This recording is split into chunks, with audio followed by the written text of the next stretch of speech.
Welcome back to a universe of mystery. Today, we'll delve into an enigmatic tale of Glacier State National Park, nestled in the heart of western Montana. This is the chilling accounts of two men who vanished within its confines, their fates forever shrouded in mystery.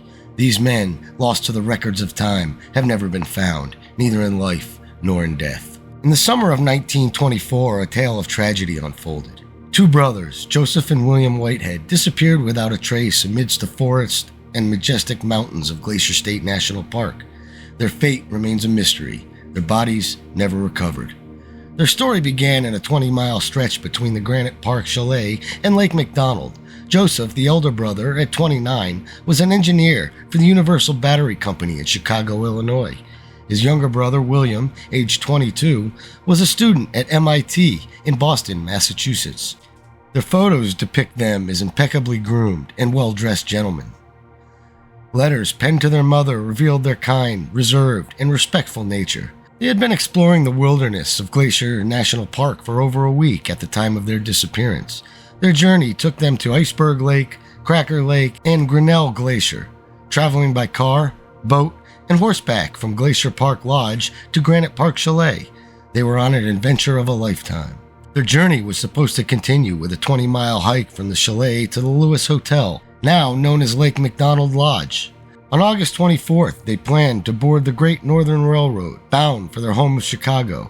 These young men were cautious and conservative, not the type to court danger or embark on reckless adventures. On August 20th, 1924, just 4 days before their disappearance, Joseph wrote to his mother, saying, "We are enjoying ourselves very much and taking no chances of injuring ourselves. Don't worry, Mother, we won't get into any danger." 4 days later, on a bright Sunday morning, they left the Granite Park Chalet on foot, their smiles as bright as their hiking pants, and headed into the forest towards the Lewis Hotel at Lake McDonald.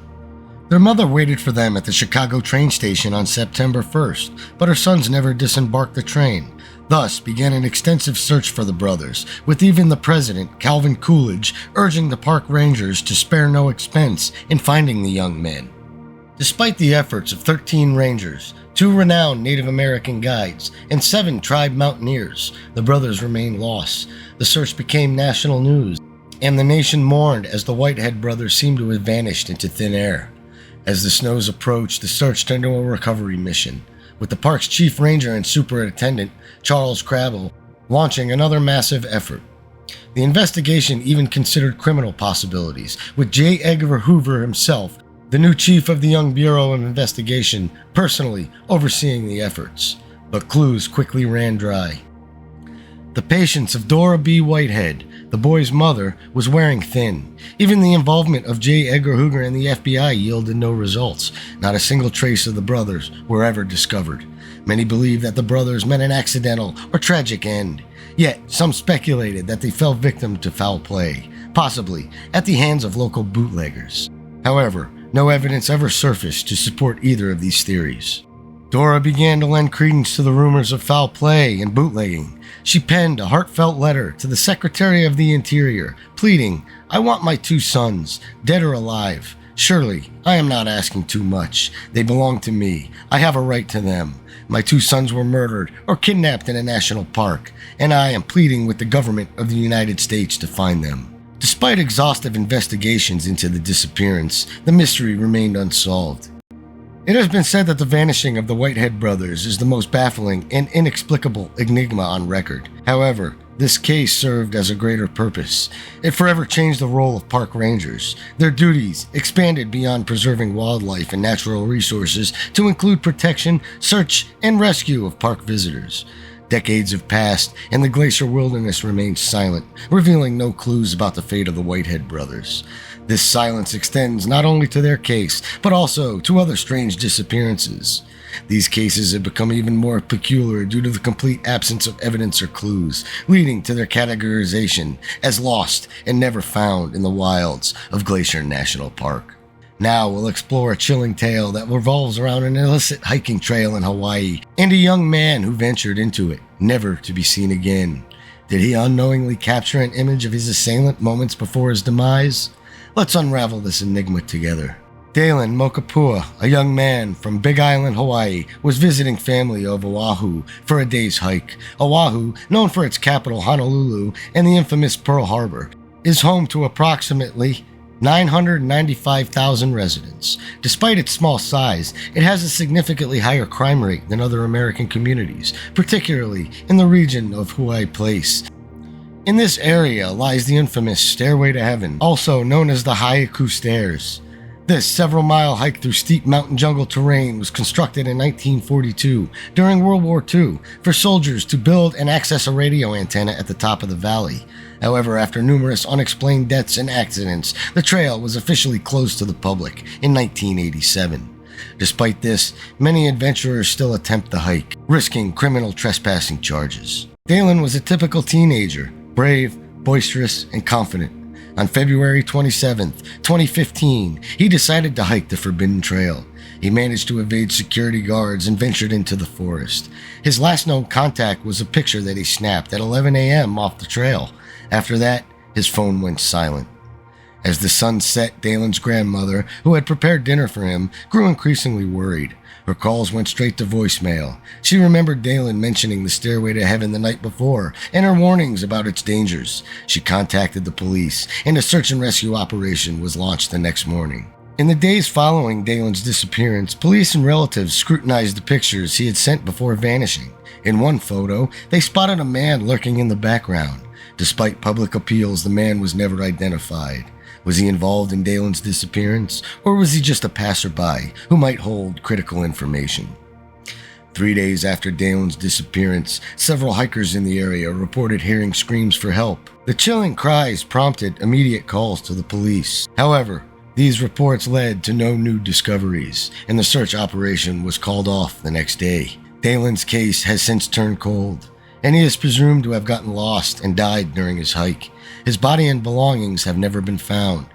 It's been nearly 8 years since Dalen's disappearance, and his family and friends have accepted that he is likely dead, whether by accident or foul play. The future of the Stairway to Heaven remains uncertain.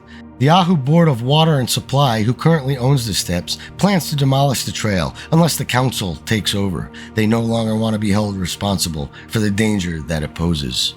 What are your thoughts on Dalen's disappearance? Do you believe the man in the photo had a role in his vanishing, or was it a tragic accident? Please share your thoughts in the comments below.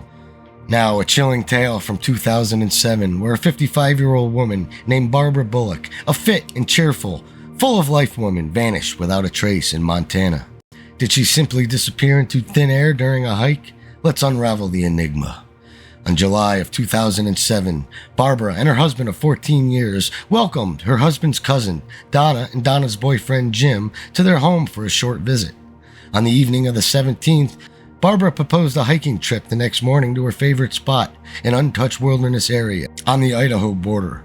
Donna and Jim agreed, but the following morning, Donna fell ill and couldn't join. However, Jim was still up for the adventure, so he and Barbara embarked on the hike. At 1:30 that afternoon, Barbara's husband received a call from a police officer. His wife was missing. Confused and worried, he rushed to the park to hear Jim's account of what had transpired. Jim explained that they had reached the Bear Creek overlook, enjoyed a picnic, and admired the scenery. As they began their descent, Barbara was a few steps ahead. Jim paused to take one last look at the view, and when he turned back around, Barbara was gone. There was no sound, no sign of struggle, just an eerie silence. Jim searched for Barbara, expecting to find her behind a tree or a rock, but she was nowhere to be found. The silence was unnerving, and the lack of footsteps or sounds was baffling. He made his way down the trail, calling out for Barbara, but there was no response. When he reached the parking lot, Barbara's car was still there. He asked a road crew if they had seen anyone, but they hadn't.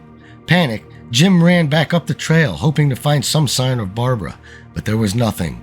A massive search operation was launched over the next 48 hours, involving helicopters, search teams, and trained dogs, but no trace of Barbara was found. There were no signs of foul play, an animal attack, or an abduction. Even her scent was undetectable, which is highly unusual. It was as if she had just simply vanished. Jim, the last person to see Barbara, was initially a suspect. However, his consistent story, cooperative attitude, and willingness to take a polygraph test led the police to rule him out. The search was eventually called off, leaving Barbara's family with no closure. To this day, the mystery remains unsolved. No trace of Barbara has ever been found. Her disappearance is a chilling reminder of the inexplicable mysteries that lurk in the wilderness. If you've enjoyed this video, please like, share, and subscribe, and hit that notification bell so you don't miss any of my new content. Now, we'll journey back in time to 1910 to a chilling tale of Orville Tuttle, a 23-year-old locomotive engineer from Whitehall, Montana. Orville was a man of many passions, but hunting was his true love. His friends often described him as a fearless hunter and a sharpshooter, and a man who remained calm under pressure. But one fateful hunting trip would change everything. In October of that year, Orville, along with his younger brother and cousin, ventured to a river valley just outside of Yellowstone National Park for a hunting expedition. They set up camp in a clearing within the forest, brushing off the snow to make space for their tents. After a night around the campfire, they retired early, ready for the hunt the next day. Orville was the first to rise the following morning. He noticed fresh elk tracks near their campsite and decided to follow them, promising his brother and cousin that he would return within an hour. But the hours ticked by. Orville did not return. His companions waited, their concern growing with each passing hour. By nightfall, Orville was still missing. They decided to sleep, hoping Orville would return by the following next morning. When dawn broke and Orville was still nowhere to be found, his brother and cousin left the forest to gather more family members. Together, they traced Orville's tracks through the thick forest and snow, leading them to a shallow river. The tracks continued alongside the river for 3 miles before stopping at a small clearing where a campfire had been set up but not lit. From there, Orville's tracks led directly into the shallow river, but no tracks were found ever leaving the river. Despite an extensive search by the sheriff's department and hundreds of volunteers, no trace of Orville was found. Then, on the third evening of the search, a searcher spotted a recently extinguished campfire in the mountains, a pair of boots nearby, and barefoot tracks leading up a mountain. A figure was seen moving up the mountain, but despite calls and gunshots fired into the air, the figure did not stop or react, disappearing over the mountain's crest. Many believe this figure was Orville, but why didn't he respond to the calls or gunshots remains a mystery. Others speculate it was someone or something else, perhaps connected to Orville's disappearance, but despite these theories, no trace of Orville or the shoeless figure was ever found again. So we are left with the unsolved mystery. What happened to Orville Tuttle in the wilderness of Montana in 1910? Did he meet with an accident, or was there something more sinister at play? The answers remain as elusive as Orville himself. In 2006, nestled in the rugged terrain of Colorado, northwest of Canyon City, a peculiar incident unfolded that left many puzzled. The setting was a campground, perched at an elevation of over 7,000 feet, a landscape punctuated by steep limestone cliffs and narrow ravines. It was here that an 8-year-old boy named Evan Thompson mysteriously vanished. Evan was not your average child. He was diagnosed with attention deficit disorder, or ADD, a condition that made him uniquely energetic and curious. On this particular occasion, Evan was accompanied by family, friends, and a teacher, all of whom were well aware of his condition. They were on a camping trip, a seemingly innocuous adventure that soon turned into a perplexing mystery. 3 days into the search for Evan, hope was dwindling. Despite the efforts of search teams from 5 counties, the military, and the Civil Air Patrol, Evan remained elusive. The last time anyone saw him was around 9:30 a.m. on Saturday. The search teams found fresh prints of Evan's Spider-Man logoed shoes on Sunday, suggesting that he had wandered off but hadn't gone far. Yet Evan was nowhere to be found. The terrain was challenging, and Evan was a child. He couldn't have gone far, or so they thought. Steve Sperry, a member of the El Paso County Search and Rescue Team, expressed his bewilderment. "For the life of me, I don't know why he hasn't turned up. He's an 8-year-old kid. He's not going to be mobile much longer because he'll be too weak," he said. The search for Evan was not just a local effort. The Air Force and the National Guard joined the search, turning every stone, looking behind every tree, but Evan remained elusive. Then, after 4 days of relentless searching, a glimmer of hope emerged. Evan was found alive, but the circumstances of his discovery were as mysterious as his disappearance. Evan was found in an area known as the Hole-in-the-Wall Gulch, almost 5 miles from where he had wandered away from. The area was remote and rugged, filled with pine and juniper trees, and crisscrossed by steep cliffs and narrow ravines. The search team that found Evan was astounded. He was in exceptionally good condition, considering he had been missing for 4 days in such a harsh environment. The area where Evan was found was so remote that it took rescuers nearly 1.5 hours to bring him out to a staging area. The searchers were baffled. How did Evan manage to reach this location? It was 5 miles away from his campsite, and given the terrain, he likely walked approximately double that distance. Evan was found inside a cave, and he couldn't remember much about his ordeal. One report also stated that he was missing a shoe, but couldn't remember losing it. The mystery of Evan's disappearance and subsequent discovery left many questions unanswered. How did an 8-year-old boy manage to survive for 4 days in such a harsh environment? How did he end up 5 miles away from his campsite? And most importantly, what happened during those 4 days that Evan couldn't remember? While there isn't much more in the way of reporting, at least Evan was found, and we can end on a good note. But the mystery of his disappearance and survival in the rugged Colorado terrain continues to baffle those who are familiar with his story. Gary Ridgway pleaded guilty to the murders of 48 women on November 5, 2003. He acknowledged being the notorious Green River Killer, a serial murderer who terrorized the Pacific Northwest with a prolonged killing spree lasting nearly 20 years. And Mr. Ridgway, is it your desire to plead guilty to the 48 charges of aggravated murder in the first degree because you believe that you are guilty of each of those offenses? Yes. In court, as the dates, locations, and names of his victims were recited, Gary Ridgway remained emotionless, but acknowledged each and every murder, one by one. For the death of Wendy Lee Caulfield. Guilty. For the death of Colleen R. Brockman. Guilty. For the death of Yvonne S. Antosh. Guilty. For the death of Patricia M. Barzak. Guilty. During his confession, Ridgway admitted to the police that he had killed a minimum of 90 women. The number was so high that he had difficulty remembering their faces, names, and even the specific locations where he disposed of the bodies. The victims were predominantly prostitutes and runaways, residing in and around Seattle, Washington, with some being as young as 16 years old. Like many other serial killers, Ridgway targeted vulnerable people.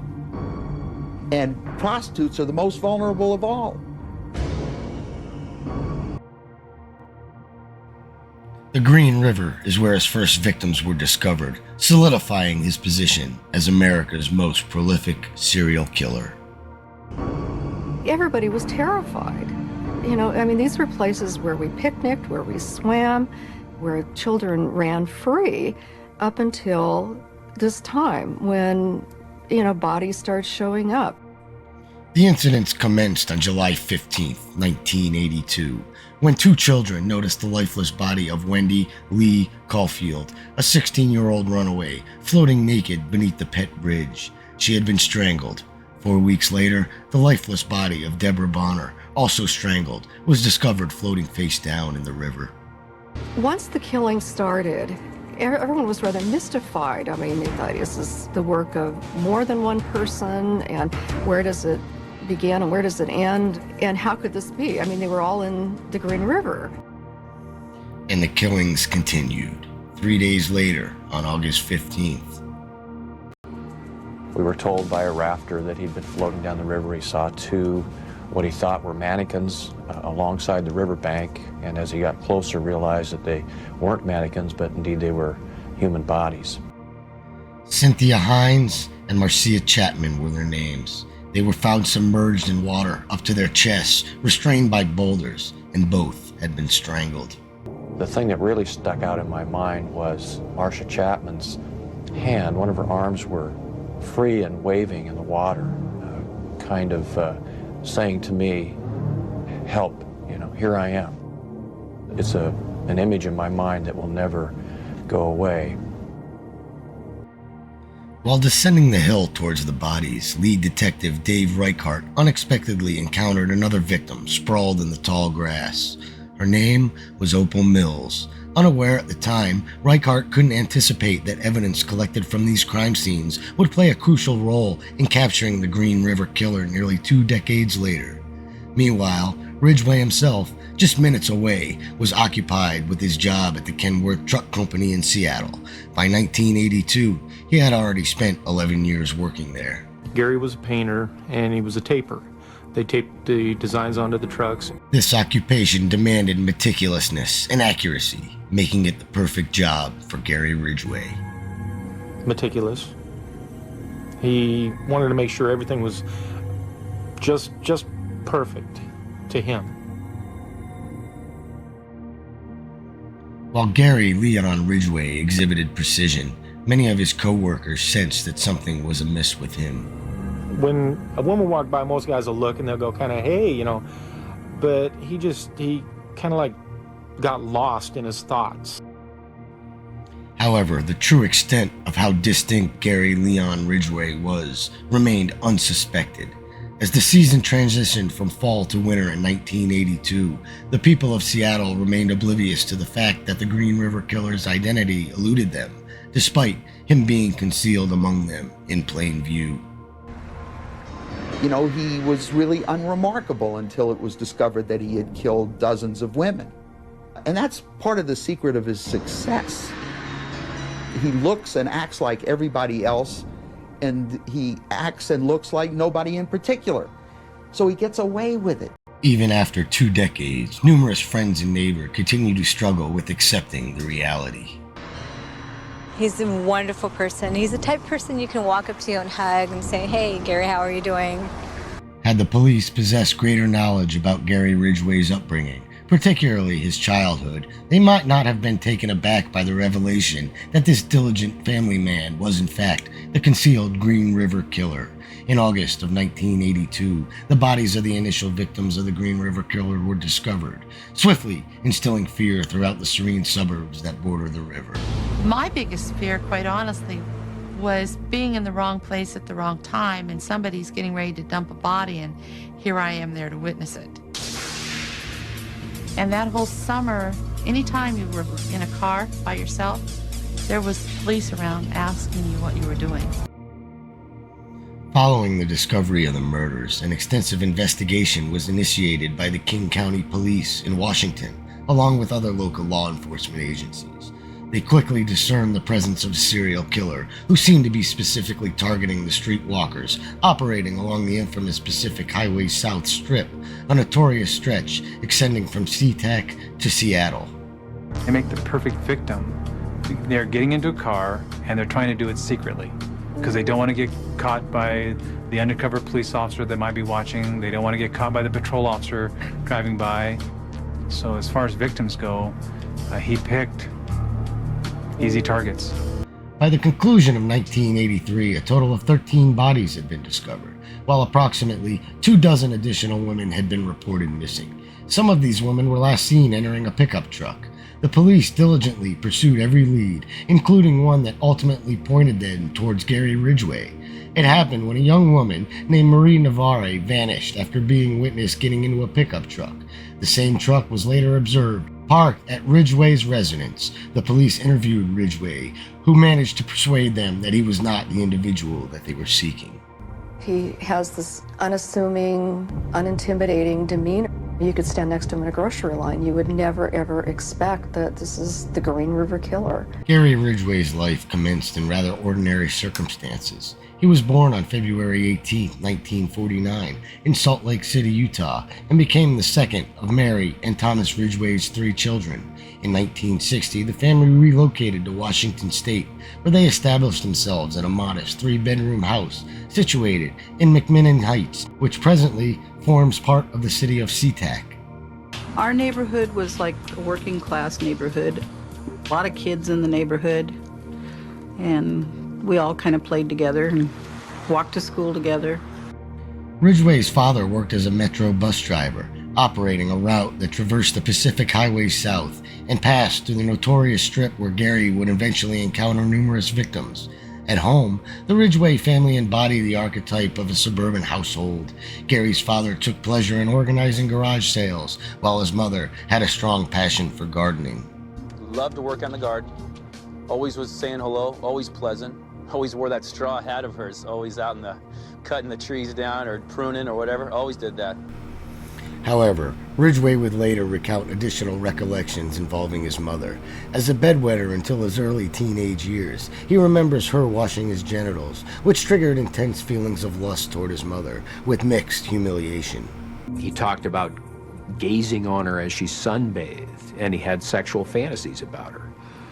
Almost in the same breath, Mr. Ridgway would say that he felt rage toward his mother, that he wanted to kill her. Most serial killers have a rich fantasy life that involves sexuality and violence fused together so that they come to believe that they can't have one without the other. And the first time that they kill, it may even be on a lark. This pattern appeared to manifest when Ridgway succumbed to a homicidal impulse at the age of 16.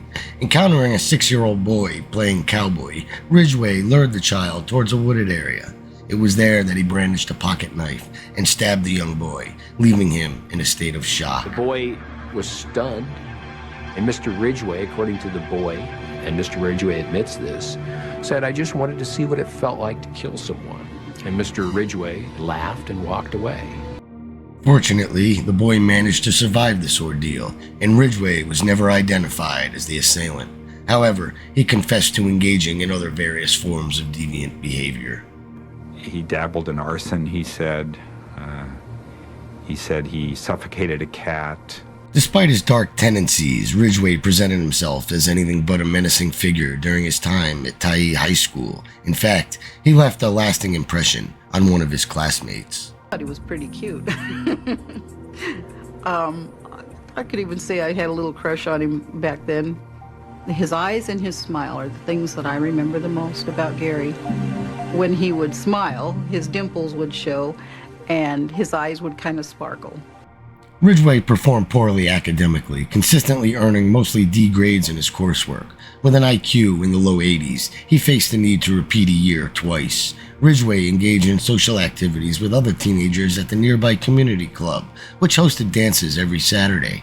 However, there was an incident where he had a confrontation with a boy from his school. He actually peed on my brother's leg in the restroom.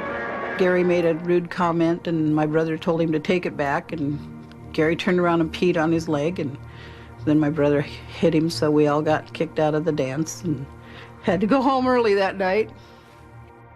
In June of 1969, at the age of 20, Ridgway successfully completed his high school education at Tyee High School. In August of that year, he enlisted in the Navy. The subsequent summer, he married Claudia Craig, a woman who he had been dating for a few years. Shortly after their marriage, Ridgway embarked on a 6-month deployment to the Western Pacific. They spent time visiting various ports, including the Philippines, where apparently he visited prostitutes.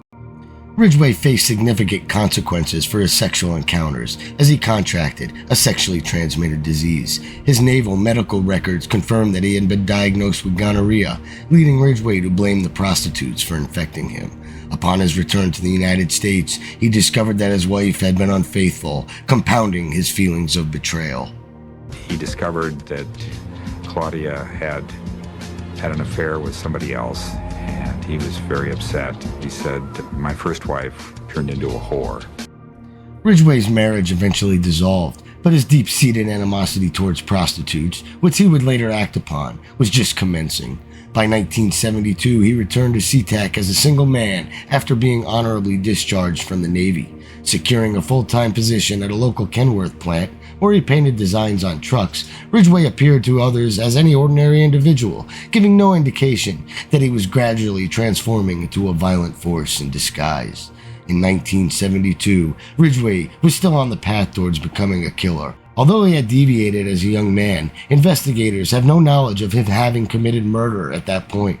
The precise catalyst that would ignite his life as a serial killer had yet to fully align, but over the subsequent years, they would eventually converge. We look so carefully in our quest to understand serial murder at what happened to the killer when he was a child. But there's something that we ignore, and that is making the transition into adulthood and middle age.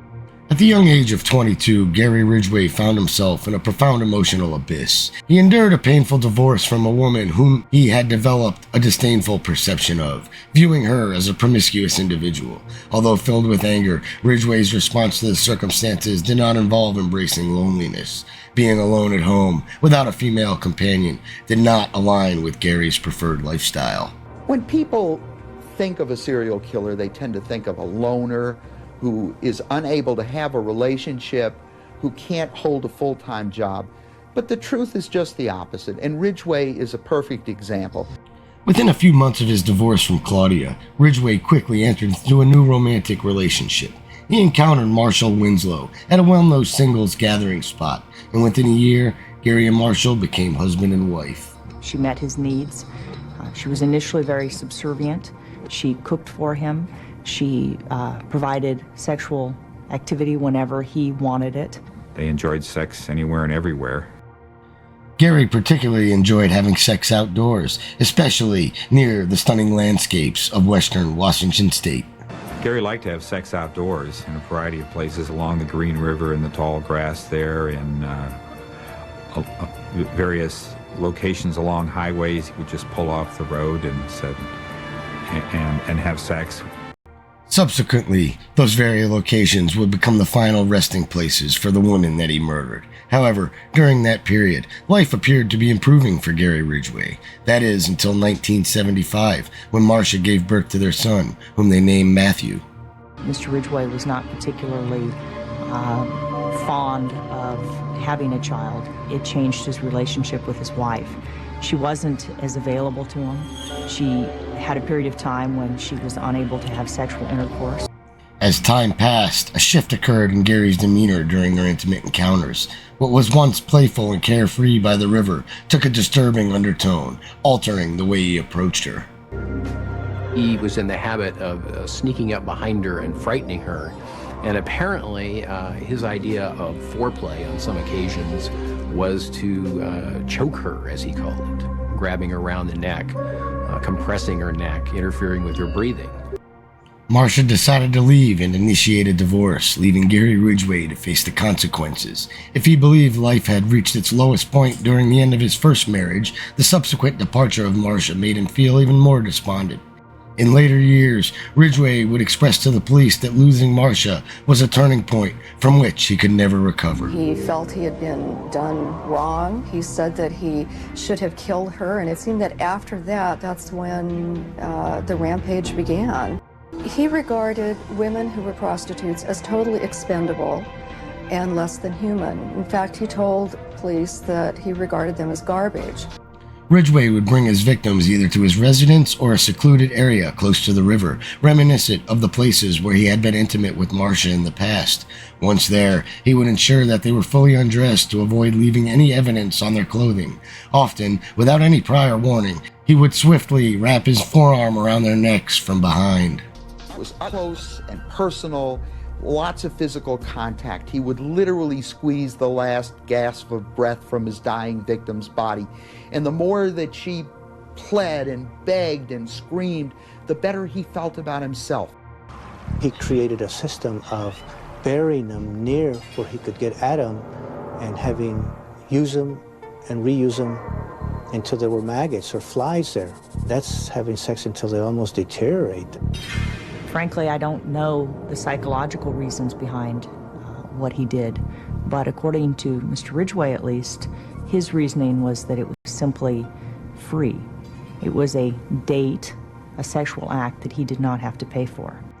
Once Gary Ridgway experienced the exhilaration of taking a life, he discovered an irresistible compulsion within himself. Simultaneously, Ridgway assumed the role of a father figure to his young son, who was only 7 years old.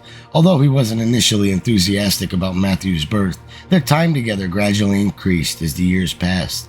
Following the divorce, Ridgway had custody of Matthew every other weekend, shamelessly exploiting this circumstance as a mean to lure his victims. In the house where he did many of his killings, you could put someone at ease by saying, oh, here's my son's room, and there's toys, and why would a guy with a son, he's not going to hurt me. It shows you just how crafty he was. He was able to use his son as a ploy to assure his victim that he was innocuous, that he was harmless. Matthew even had an encounter with at least one of Ridgway's victims. The boy happened to be present in the truck when Ridgway transported her to a secluded area in the woods. He drove her to a remote location, told the boy to stay in the truck, and then he disappeared into the woods with the woman and then came back without her. And his little boy asked, well, Dad, where's the girl? And he said, oh, she walked home. She lives near here. Ridgway didn't care at all about his son. Use people, use them as instruments to meet his needs. He did that with his son, he did that with his wives, and he certainly did that with his victims.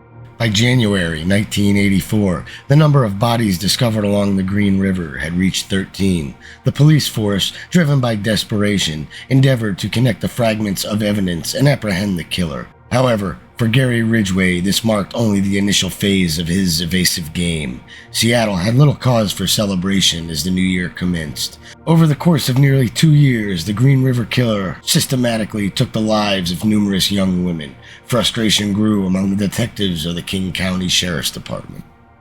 It is challenging. There's a perpetrator out there, there's a killer on the loose who has evaded our efforts to apprehend him. Within the span of a month, these efforts were intensified through the establishment of the Green River Task Force. This unit, comprising of 50 individuals, diligently compiled an extensive roster of suspects. The list was derived from the influx of tips received via a hotline, information regarding known sex offenders, and every other conceivable source. However, despite their exhaustive endeavors, the breakthrough remained elusive. Just the sheer volume of what we had, 12 to 15,000 suspects. You had priests in women's underwear out there. You had child counselors out there with kiddie porn. There are a lot of men who at the end of the day take off their tie, go out to the strip, and they're looking for something kinky. Ridgway's plan was pure and simple. Make a deal with a young lady on the street, whisk them away in his truck, and they are never to be seen again. Well, Mr. Ridgway thought about killing all of the time. It was basically every waking moment. When he ate, when he slept, when he even probably made love to his wife, he was thinking of killing and abusing a woman in the woods. That's his day. He was a perfect killing machine, in my opinion. He didn't have a conscience. He enjoyed what he was doing. It was a game, and he was winning. In an attempt to confound the police and maintain an element of uncertainty, Ridgway employed a cunning tactic. He would frequently repaint the different pickup trucks he utilized to navigate the strip, hoping to disrupt the pattern that might expose his activities. As the members of the task force sought to delve into the psyche of the serial killer, they even sought the insight from another infamous serial killer, Ted Bundy, who had previously haunted the Pacific Northwest. He had written us a letter and said, why don't you come down and talk to me? I think I can help you understand the mind of the riverman, as he called Ridgway. He said he's probably attracted to pornography. He likes the hunt, he likes the power and authority over his victims. He will go back and he'll have sex with the dead bodies. And certainly that gave us an insight that we didn't have before. Every time a new victim was found, investigators meticulously combed over the crime scene, gathering evidence and diligently searching for even the slightest trace or clue that could lead them to the killer. What were we looking for? Anything. Potential hair transfers, paint chips, glass, clothing damage, anything. The process of evidence collection persisted as the bodies were transported for autopsy, enabling the medical examiner to recover semen from some of them.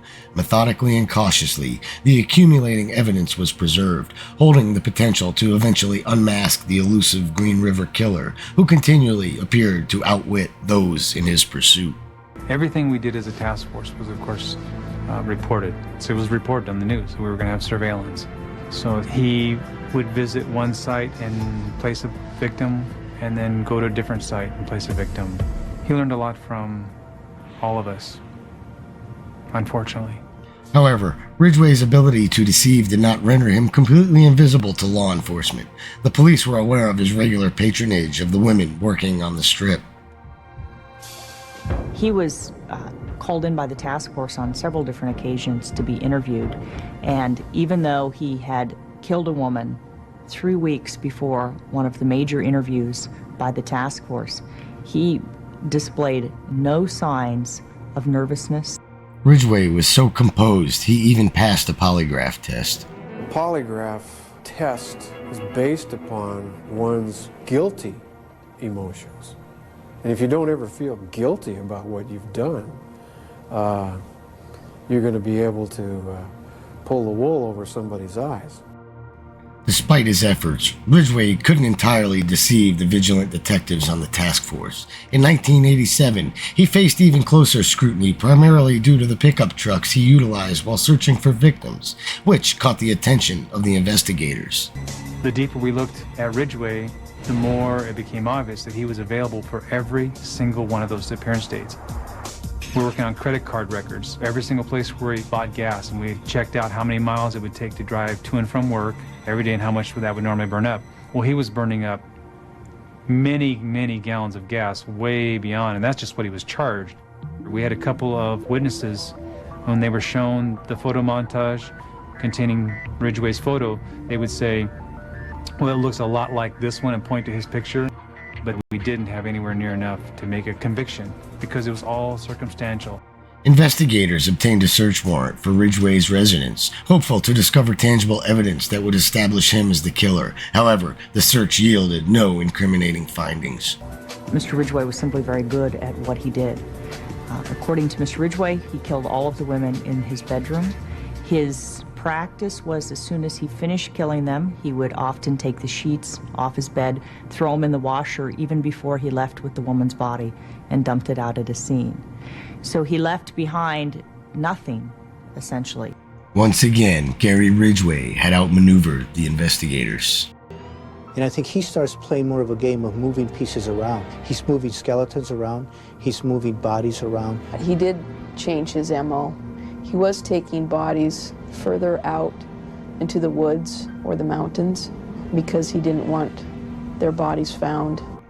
Unimpeded in his ability to explore the expanding regions where he disposed of his victims, Gary Ridgway persistently pursued and killed, firmly believing that nothing could hinder his actions. By 1988, over 40 women had disappeared. The notorious Green River Killer, Gary Ridgway, remained at large. At this stage, Ridgway not only evaded law enforcement, but also concealed his murderous activities so skillfully that another woman agreed to become his wife. In 1988, Ridgway entered his third marriage with Judith Lynch. When they first moved here, they were newlyweds. Their eyes sparkled, they were always smiling, and they were always happy, and you just never seen them apart, ever.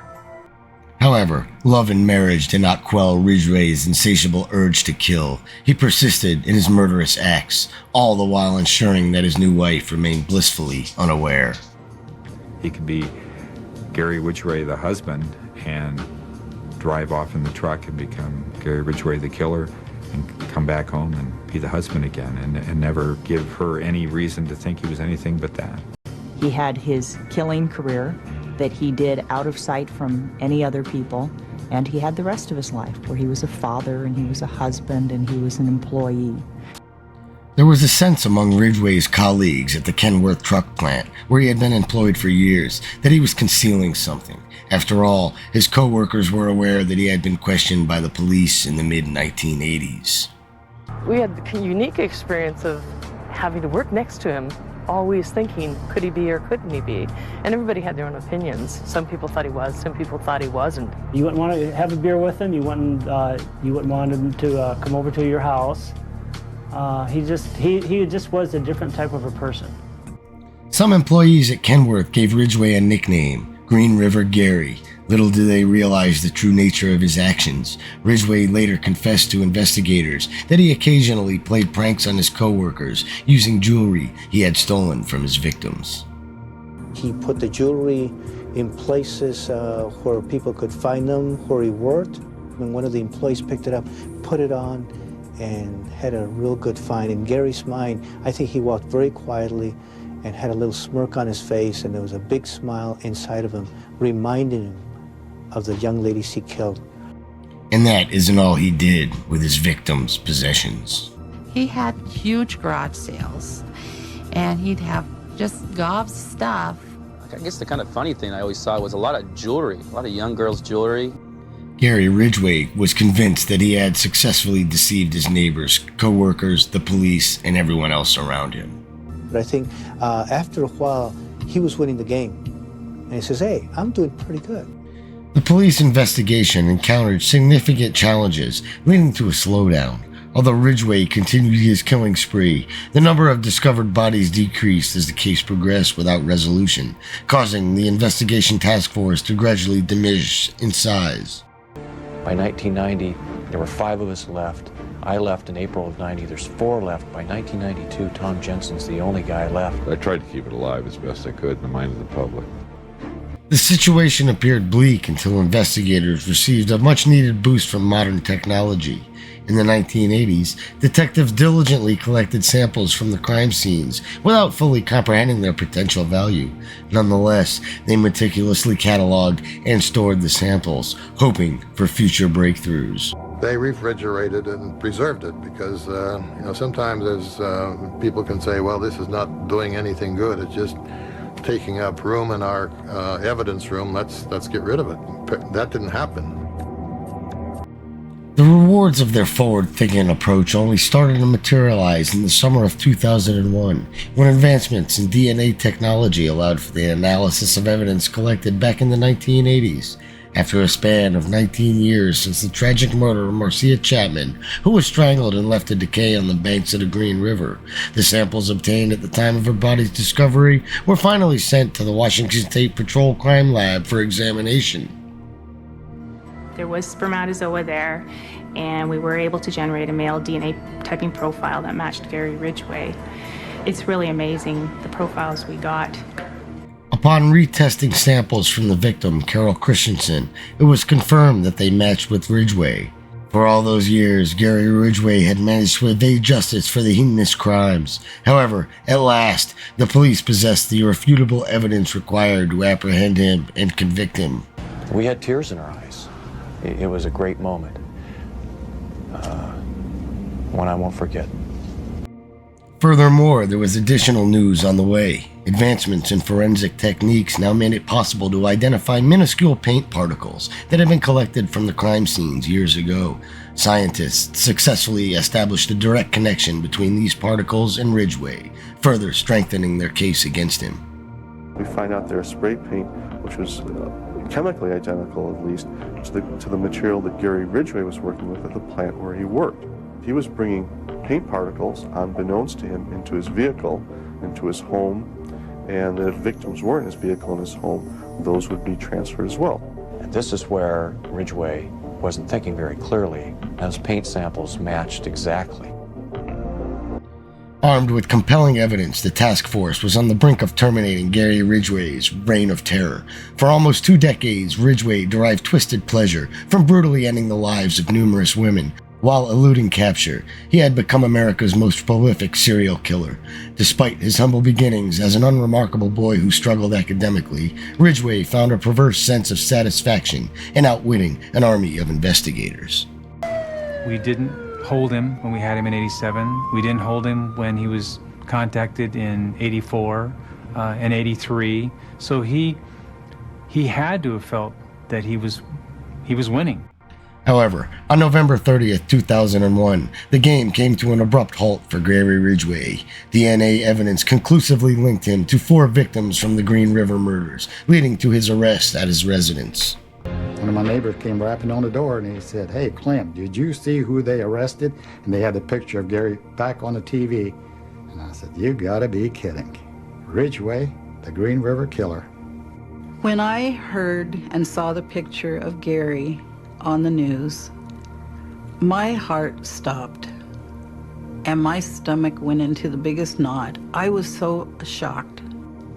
Despite the undeniable physical evidence that connected him to these crimes, Ridgway protested his innocence. His family remained loyal, refusing to accept the gravest accusations against him.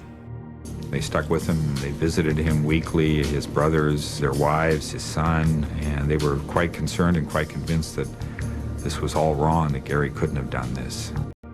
Ridgway's wife, Judith, also remained loyal as long as she could. She was standing by him and was in total disbelief, assuming that they had the wrong person, it couldn't be. And then as evidence began to come out, eventually they separated, and she now has nothing else to do with him. On November 5th, 2003, any lingering doubts about Ridgway's guilt were completely dispelled. He pleaded guilty to the heinous murders of 48 women, in exchange for cooperation with the prosecution, offering valuable information about his victims and the location of their remains. Ridgway managed to evade a trial and the potential death penalty. Mr. Ridgway, how do you plead to the charge of aggravated murder in the first degree, as charged in count 1 for the death of Wendy Lee Caulfield? Guilty. How do you plead to the charge of aggravated murder in the first degree, as charged in count 2? Guilty. Guilty. Guilty. It's like he didn't have any remorse at all for what he had done. You know, he'd killed so many people, he didn't remember who they were, what they looked like. I just couldn't believe that somebody could kill all those people and not remember them. The enraged relatives of Ridgway's victims, given the opportunity to address the court, shared the same sentiment. They witnessed Ridgway being sentenced to life in prison without the possibility of parole on December 18th, 2003. You had said your memory, when it comes to all of the women you took, was gone. Our memory is not. In your words, you said that they didn't mean anything to you, but she meant everything to us. She was a mother, she was a wife, she was a sister, and we miss her. In an emotionless demeanor, Gary Ridgway remained seated as the relatives of his victims condemned him and scorned him. He's an animal. I wish for him to have a long, suffering, cruel death. He's gonna go to hell, and that's where he belongs. However, the seemingly impervious facade of emotional detachment finally shattered when the father of one of Ridgway's victims unexpectedly delivered a heartfelt act of compassion, catching him off guard. Mr. Ridgway, there are people here that hate you. I'm not one of them. You've made it difficult to live up to what I believe, and that is what God says to do, and that's to forgive. You are forgiven, sir. The tears shed by Ridgway, accompanied by a statement he made to the court later that day, marked the closest he had ever come to displaying genuine remorse. I'm sorry for killing these ladies. They had their whole lives ahead of them. I'm sorry for causing so much pain to so many families. To me, this was all about the victims and the devastation he did, not about him. He should definitely die for what he did. But that would do nothing for all those victims. And there's many, many victims. There's no sense of victory in this. I'm just glad that he stopped. The enigma of what compelled Gary Ridgway to become the Green River serial killer may forever remain locked within his own mind, with only he holding the key to unraveling the secret. In a way, it's sort of like trying to speculate about the mental life of a snake. Mr. Ridgway is a predator, first and foremost. And ultimately, at least from my perspective, you can't come up with a more coherent explanation of why he killed than to answer simply because he could. If you've enjoyed this content from Universe of Mystery, please like, share, subscribe, and hit that notification bell. It really helps the channel, and it helps me share my content with fellow mystery and true crime enthusiasts.